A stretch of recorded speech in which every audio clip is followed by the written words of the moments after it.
how do we lead through chaos without being chaotic? How do we bring peace and composure in a resonant way to our teams?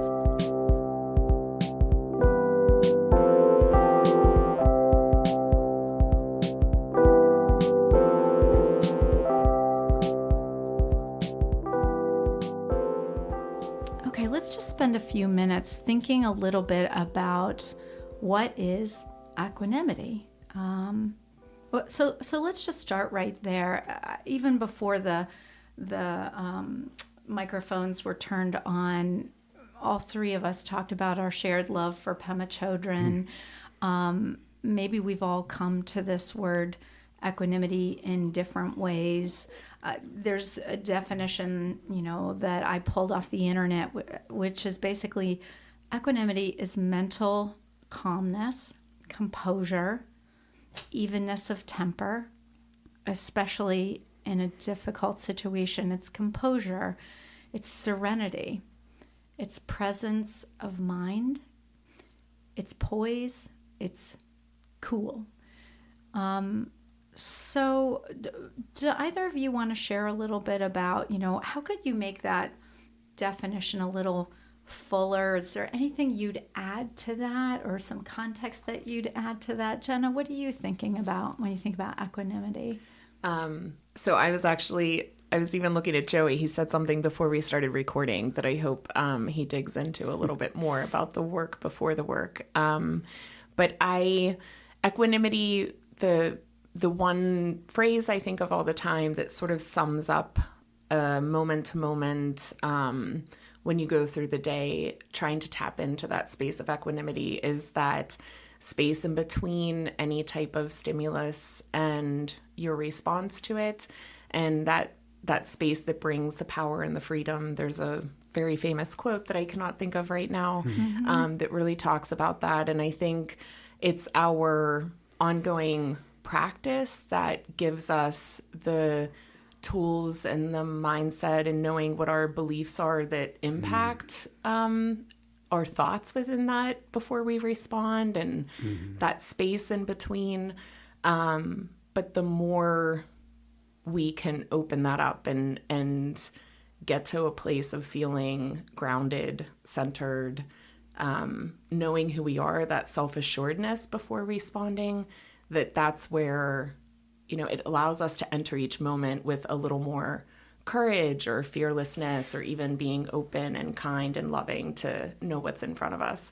I say all of that too, knowing that we're in a time where the stimulus is so unrelenting, and shocking over and over and over again. And I've been thinking about this quite frequently over the last few months, of that I think even in many years of different practices that I've had, I do feel like I'm in a place more than I've ever been of actually letting go and surrendering, which I think is also this quality of equanimity, but not in a way to say that it's letting go or surrendering to the things that you care about or being passive.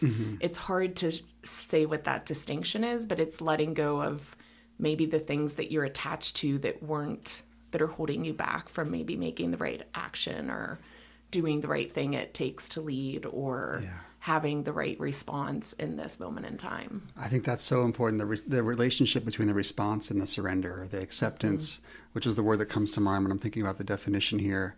That acceptance is so critical. If I'm fighting first, then I don't even really have a sense of what it is I'm up against or how I feel about it.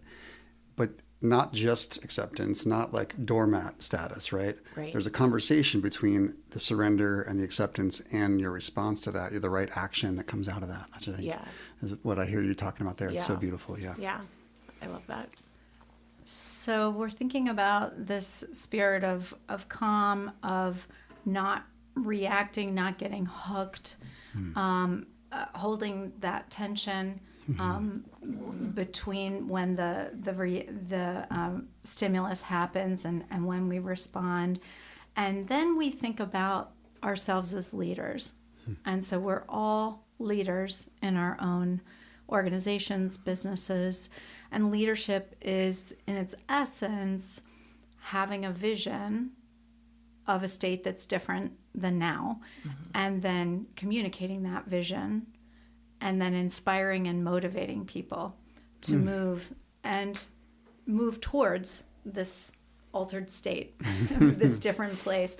And so I think about why it might be particularly difficult for leaders to accept, surrender, hold the tension, bring this calmness and this serenity and this peace. What do you two think about that? Do you think that it might be extra tough for leaders to practice equanimity? And why? Not just do you, but I do. Okay. And part of it, I think, is because there's a perception that there's an expectation that I have it figured out or I have things under control. And so there's for me at least, a desire to want to reward that expectation or that trust that someone has in me, that you're the leader, you're going to have this figured out, so I must show you that I have it all figured out. And for that to be true, I might have to reject some things, some evidence or some data or some feedback that I'm getting to make my plan work the way I have conceived it in my head. And so if I'm not willing to be vulnerable enough to hear the feedback or to seek the feedback or to value the just real life data that my experience is generating, I'm going to try to fit everything into my little perfectly shaped plan. And as a leader, I feel like there's expectation that, like you said, you have this vision and you understand how to get there. Sometimes that could get confused. And I'd say in my my experience as a leader, I've confused that with I should be able to get there regardless of what else is happening, regardless of the experience that I'm having or that anyone else is having or sharing with me. And so I think that pressure or expectation, if you aren't mindful of that, it can get confusing and almost encourage you to ignore what's really happening. And the equanimity thing for me involves that vulnerability and openness to what's happening, the feedback that's happening, not a rejection of anything that reality is presenting you with. You have to be present to that and aware of it. Yeah, I love that. I think that it is synonymous with being very present and then having a little bit of openness to not be judgmental of what's coming your way before you move forward, just in how you show up every day or big decisions you're making or just leading in general. But Kedren, you said leaders have a vision and it is an altered state from where things are now. And what's required to even try to realize that vision or communicate it or bring other people along. And I find it difficult. I do think equanimity is so essential for leaders because without it, it's very difficult to have a clarity of vision because the noise and the constant of pressures from wherever, the outside, the inside, everywhere. And so how do you hold that clarity of vision and have some calmness and able to move forward? And again, like you said, it doesn't mean this passive state. That still might mean that you're igniting, people to be very inspired and to move towards a certain action. But I still think that equanimity is sort of this essential, it's an essential space to start from at least. I like the way you're describing that because sometimes I think we see a leader who leads with equanimity as the antithesis of a fearless leader or a courageous leader. And Jenna, I like the way you're saying, in fact, in order to be fearless and courageous, you also need to have practice equanimity. Can you speak a little bit more to that idea? Yeah, I think that equanimity is that first step that opens the door and allows those other things to come forward. And this is where, I get caught up in the language of different practices, but I find certain teachings helpful. But there is a teaching about equanimity that it is that first state that is actually required before things like courage and joy, which I think we need right now if you want to be a resident leader, and loving kindness, or all of these other characteristics can only be possible or qualities can only be possible after, having some sense of equanimity. So I think it's more of like an essential first step before we get to that fearless leader. Yeah, that makes a lot of sense. I'm hearing you talk about you have to be aware of the situation you're in before you can really start to build a plan to how to change it. Right. And if your plan comes from a place other than awareness of the reality, it probably won't be sustainable or won't go very far. Yeah. And I've heard through work wisdom, this quote: if you want to go fast, go alone. And if you want to go far, bring others with you, something along those lines. Yeah. I think about that in this context. If I'm just going to go tunnel vision on my plan, I might be able to go very fast, but not for long. At some point, reality will catch up to me. And if I want to bring others with me, I have to be aware of their experience, their response to things, seek that feedback. And I have to be able, in a state, the equanimity part for me is in a state where I can accept that feedback, not take it personally, not take it as a problem with me. It's just data, reality, and work that into my plan for it to work in a real fashion. Yeah, you're really getting at something powerful, Joey, which is what else is the fruit of leading with equanimity? You're basically saying you can build a team, you can go far, you can. What other thoughts do we have if we are leaders who lead with this ability to tap the brakes with our reaction, to not get hooked, to have serenity and composure and awareness? What else might be the fruit of that kind of leading with equanimity? Do you have one? Well, one of the things that I've been reflecting on for quite some time, and I'm sure most people who live in the world today are thinking about, just the division between people and that sense of othering and labeling things as good or bad, or people as good or bad. And not to bring Pema Chodron back into this, but she does have a quote about how equanimity is about having a dinner party, but everyone's invited. And Joey, you mentioned, going farther, bringing more people along, that you need more people to come along.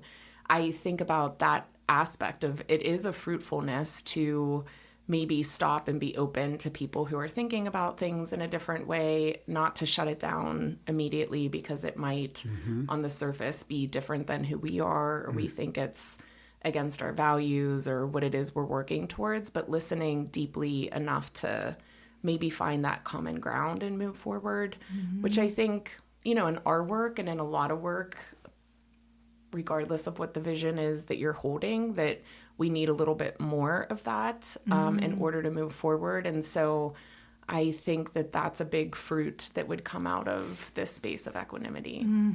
It's like fostering the equity and inclusion within the organization.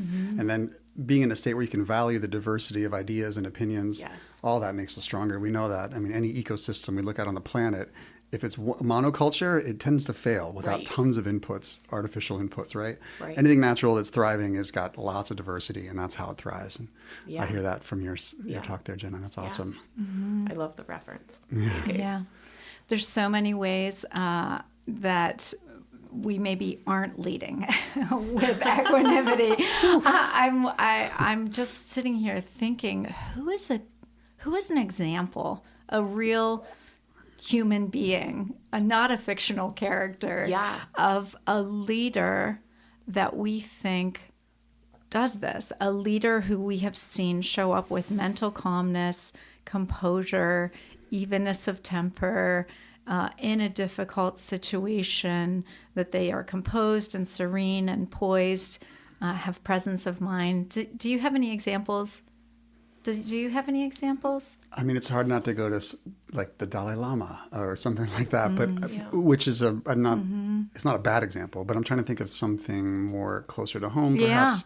I mean, what about Pope Francis? Oh, Is that okay? That's His funeral okay. was yesterday. Yeah. It's Well, top when of you mind. said 4 things this week, I really thought you were going to mention the Pope and the Pope's passing, because all week it's just been, I've been reflecting on it so much and been weepy about it a little bit. Grew up with a very strong Catholic upbringing, but just the way that Pope Francis moved through the world. And it's interesting to see all of the people who showed up for his funeral that don't have a tie to Catholicism, that were there because of who he was and who he showed up as, you know, and that he just wanted a better world for everyone. And he cared about the marginalized and the poor, and still tried to speak with equanimity, even within his own institution, when people had different beliefs and values, and tried to chart a path forward for them.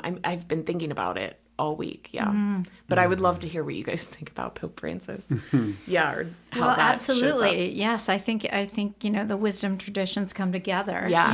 And so while we have been talking a little bit more about Pema and Tibetan Buddhism, obviously he practices this too. Yes. Or practiced this too. I think about Barack Obama. Yes. I think that he really moved through the world trying not to get hooked. Also, one of the things, or who were you thinking I'm of? just noticing that one of the threads that ties all these people together is this nonviolent communication, right? This idea that we're not seeking power over anyone else, we're seeking to power with people. Yeah. And that's a part of this equanimity piece, right? Having the state where you're not trying to squash the dissent or censor the opposition, you're encouraging the conversation, knowing that this sense of diversity, the weaving together of many things, is much stronger than the thing standing by itself. And so I'm just kind of noticing that when people we're pulling out here. And even the nonviolent communication makes me think of people like John Lewis, who aren't with us anymore, but I think he was a leader in that space through all of his actions and how he showed up. Can I mention someone who is famous in my world, but might not be, everyone should know her and know about her, but she's a dear friend and also a regional leader. But her name is Gretchen, Dr. Gretchen Jenner. She's the dean of the School of Education at Duquesne University. And so I love everything she stands for and does. And she's a leader in all of these spaces where she shows up. And if you think about the connection to education to even this topic, and her time of how she's bringing a lot of this work forward. And she's done a lot of work with our organization in the past with schools and school leaders, and in spaces where we're bringing together people from different geographies and faiths and political beliefs, and how she can stand up and hold a room and bring people together around these topics. And she always reminds me, or has said to, folks at different times, which I hope it's okay to share, but that her mom always told her, sometimes you have to love the people the most, the people who make it the hardest to love them. And so to me, that's this aspect of equanimity, but that shows up in how you choose to lead fearlessly, of keeping that in mind and the actions that you take as you move forward. Oh my goodness, that is fantastic. Yeah. I want to meet her. I know. Someday. I've been trying to make that happen. Bring her to Lancaster. New guest. Bring her to Absolutely. Lancaster. Yeah. And I love that you mentioned John Lewis too, because again, it's how do we marry equanimity and courageous leadership, in good trouble and necessary trouble. Okay. Well, I did want to just mention the 8 worldly concerns, or the 8 worldly conditions, or the 8 worldly dharmas. And so, a way to come to equanimity and this place of peace and serenity is to be able to recognize these 8 ways of getting hooked in the world that are universal. And once we can see them for what they are and recognize they're not satisfying, they're not the thing that will give us happiness, then we can unhook, we can detach from them. So they're terrific because it's really 4 pairs of opposites. So hope for pleasure and fear of pain is one, so pleasure and pain, either side of that continuum can get us hooked. The hope for gain and accumulation, and then the fear of loss. By both sides get us hooked, and those are worldly concerns that we run after. Hope for praise, and then fear of criticism. And then hope for a good reputation and fear of a bad reputation. And so we tell the story about, is that so, a lot? Were you just thinking that? I was, because when you texted this morning and said, do you want to talk about equanimity? And the first thing I said was, is that so? Because that's the one of the first things that Kedren ever said to me. I think about it every week, multiple times a week. Is that so? Is that so? Yeah. I think it's a great story that helps us to detach. The monk in that story had gotten to this place where he wasn't hooked by any of those things anymore. His reputation was trashed, and is that so? And the villagers wanted to praise him. Is that so? Yeah. Okay, wonderful. Well, this is one tried and true way of moving towards equanimity. I wanted to hear if you all had any practices, and they certainly don't have to. They can be from any wisdom tradition or no wisdom tradition. They can even be unwise. Is there any practice that you have that you feel helps you to get to this place of calmness and composure where you're not hooked and you get some distance to have that space between? Joey, do you have one? Certainly mindfulness meditation is the first thing that comes to mind, right? My operating system for a long time pretended like I didn't have emotions, and I thought I was hyperlogical. And it wasn't until I was able to get in touch with the fact that that's not true and kind of bonkers, that I could start to see the impact that my emotions were having on me, taking me out of the state of equanimity, often in a meeting or in a parental moment or, anything. So that meditation practice allows me to understand what's happening inside, to be aware of those emotions before I get yanked around and have them in the driver's seat driving around. There's a particular mantra that comes to mind that I've worked into my practice over the last couple of years. This is how it's come to be, and this is how it feels right now. And so the point of that is there's no blame assignment here. There's no reason. There's no rationalization. There's no expectation this will change. There's nothing besides the recognition of the moment and the experience. And when I can strip away all the manipulations I might want to have for that moment and that experience, then I can start to really see it as it truly is and start to open up to it, maybe even start to love it. And anything I'm doing that's not coming from a place of love typically has some other kind of alter expectations, like something I'm trying to get at, and that usually doesn't work out the way I want it to. What's the saying? If you go against the grain of the universe, you're going to get splinters, and I've gotten some splinters. And so recognition and acceptance of that allows me to kind of put that stuff down. And I can't put down what I don't know I'm carrying, I guess is the point. So the meditation is the practice of being aware of what I'm carrying around.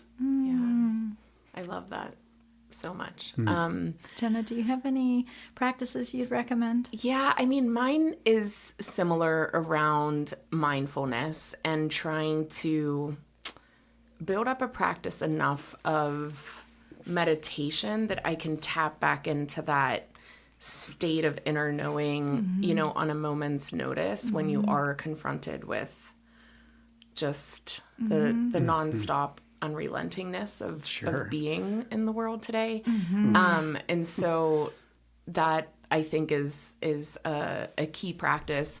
I would also say, is it okay to show my gratitude for my love of Kedren and work wisdom in this moment? Because yes, please. I know.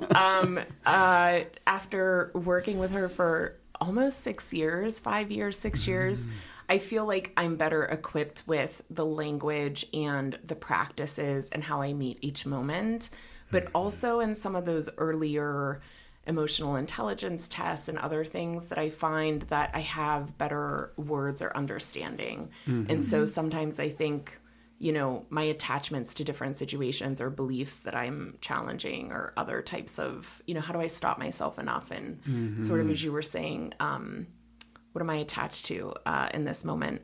And lastly, this a few years ago, a dear friend, Greg Norris, who also does some work with us, he came and was leading a workshop with a bunch of school leaders, and we were all talking about our favorite quotes, and he said something about how at every given moment, every person is doing the best that they can. Yeah. And if you sit with that long enough, it takes away all of the sort of the blame that you were talking about, and really thinking, if you fully embrace that sentence, it's, every leader, everything that's even happening in the world or close next to you in a community, it's whatever experiences, education, beliefs someone else has is leading them to this moment in time and making the decision. And it sort of peels away that, that desire inside to come up with all these explanations and meanings or assumptions about what's happening, and come back to that place of equanimity and try to move forward from there. So it's sort of like the mantra side of it, of if I can remember that in the moment, and then the practice side. You don't have to take it personally then. Yeah, right? like let it go. It's not personal. Yeah, Yeah. so much freedom in not So taking much it personally. Yeah, yeah.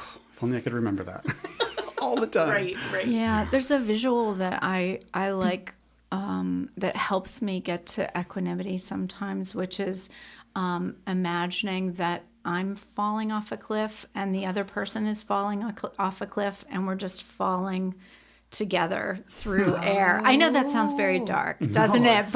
But it's a visual that I feel like helps me recognize just how impermanent everything is, and that, you know what, I don't need to scream at this person right now, because we're really just falling off a cliff together to our demise. Oh my gosh. We're all dying, or climbing up another cliff together. Yeah. Or, yes. No, Yes. so little control that we actually have, right? Yeah, So we're just little falling control. together. So that feels that's a visual for me. I also like, I am not my feelings. Yeah. And just remembering, I am not my feelings, the horse and the rider, I'm the rider. That feeling is that horse. And I can detach from that. Sarah often talks about our feelings being weather, and they come and they go. And I think that's helpful. Or the wave, like the ocean when you watch. Yeah. Yeah, I think that one's really helpful. The one that we were just talking about before Adam pressed record was Pema Chodron's friend, who's also a nun, tells this story about when she was a little girl and she was 7 years old, and she was complaining to her mom about the bullies at school, and they were so mean, and she wouldn't stop talking to her mom about how mean the bullies were. And then the mom looks at her and says, "Mary," and grabs her hands, both of her hands, and says, "Mary, all people are good and some are confused." And I don't know, that one makes me feel better too. I love it's like, that. oh, I love that. they're just confused. They're just doing the best that they can. Yeah, Yeah. and maybe They're just they're confused. getting hooked. Maybe they don't know Right. about the Yeah. the 8 worldly dharmas, and they're just hooked on one of them right now. So. Anyhow, you both are really wonderful. I thank you both wonderful, Kedren. so Thank you much. so much for Thank having you. us. For Yeah. having this conversation. I hope for our listeners that at least it helps them to think about the fact that equanimity is not the opposite of courage. And actually, equanimity is the foundation for fearlessness as a leader. I'd like to end with a quote by Publius. I'm not sure I'm saying his name right. Publius. We're going to be editing this. As is our custom, we will close with a quote from Publius Serious. in 85 BC. Equanimity is calamity's medicine.